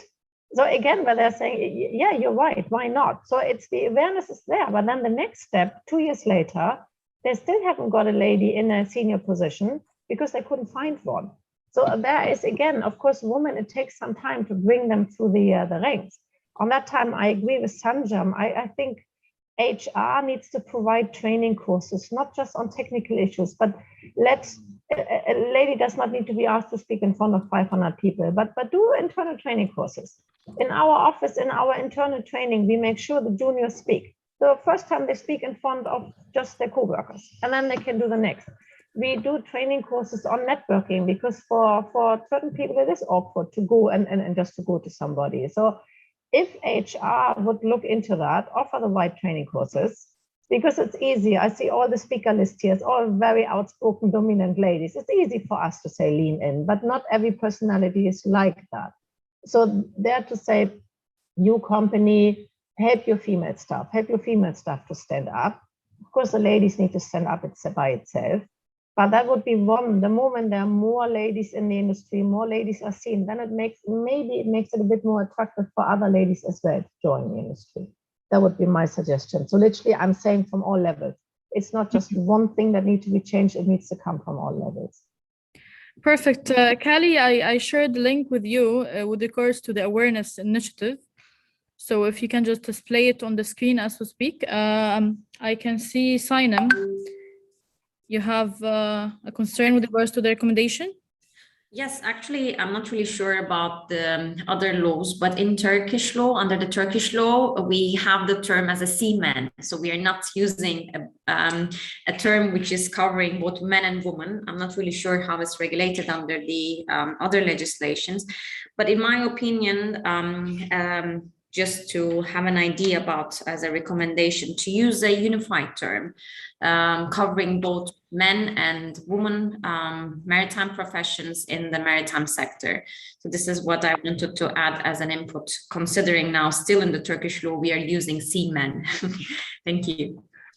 So this is basically to confirm you're buying Dr. Ahmed Yusuf idea of do not limit it to seafarers, and to get it with the again a unified and non-generic term. I can see also Dr. Ahmed is raising the hand. Yeah, actually, I was just trying to wrap things up from my point of view. I think it's very good start this roundtable, and we have to continue meeting to create a kind of think tank to try to put things together. The maritime industry, we should have two objectives: a general objective, which is rebranding the maritime industry and conducting a new marketing approach. And we have a specific training to make sure that women are properly present in the workforce in all the aspects of the maritime industry, because it's the normal distribution curve, the bell-shaped one. So this has to be present in every place that we are living in. It exists in our homes, it exists in our working place, it even exists in our social life. So definitely it goes without saying, it has to be properly presented. We have to prepare a proper marketing approach, an innovative one. Definitely, as Mansi said, but not everyone, Mansi, millennials considered to be a Generation X, but our segment, the target is Generation Z, which is from 10 years old to 25 years old. So we need to deliver the proper message that is fitting them. Later on, I totally agree with Dr. Aisha's proposal of having a kind of a database, and this could be incorporated with a kind of a maritime career development center in order to create a kind of a partnerships with the stakeholders of the maritime industry to make sure that this normal distribution curve is present and properly maintained. Because the navigation is considered to be, as the definition is the art of conducting the vessel. So everybody have to think it from that way. Thank you. Thank you, Dr. Ahmed. Just to wrap up to the conclusion, with regards to the awareness, the UAE Ministry of Energy and Infrastructure joined forces with the Arab Academy of Science, Technology and Maritime Transport to release the first of its kind cartoon characters for the maritime sector in the region, in order to encourage the young talents to join the maritime sector. And this character is already enforced, Dr. Aisha and the rest. And basically, I tried to actually share the screen, and there's some technical limitations as we speak. So I pasted the link on the group. So basically, there are initiatives. We're trying as much as we can to make it simple to the young generation with the size opportunities, understand there is a sector, actually consider maritime as a sector to be to join in the future. All the opportunities and all the actually the key points of discussions have been shared as we speak with everyone. And as a call to action, we are we are going to share like a list of recommendations again with all the panelists, so they can again, for whom we didn't get the chance to contribute today with the recommendation part, would like to get their insights and before submission to the IMO. And as I mentioned, would take advantage of again the Saudi Arabia and UAE and AWIMA direct access to the IMO, so they can basically deliver the message and drive actions.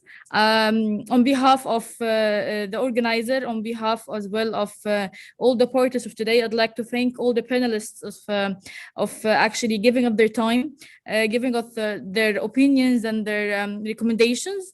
We're again sharing one goal, one objective, which is driving the women of caliber, driving actions. And tomorrow we'll join the world to celebrate the International Day of Women in Maritime.